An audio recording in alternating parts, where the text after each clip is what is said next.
यो गाइड आज हामी चोलुङ पार्कमा घुम्न आएको छौँ। यहाँ फोटो खिचिरहेको छ मान्छेहरूले। माइलीलाई कस्तो लाग्यो त नि चोलुङ पार्क? एकदम भेरी भेरी ल ठिक छ। अनि कान्छीलाई दामी दामी। ल म अर्को फेरि सोध्नु जाँदै कस्तो लाग्यो त हाम्रो चोलुङ पार्क? एकदम राम्रो। राम्रो आयो? कति ल राम्रो। ठिक छ। टिकामाले कस्तो लाग्यो?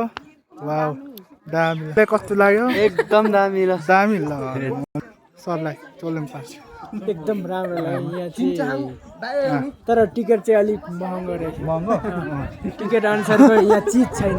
कस्तो लाग्यो त चोलुङ पार्क? यो एकदम राम्रो छ। यहाँ तपाईँहरू पनि आउन सक्नुहुन्छ होइन।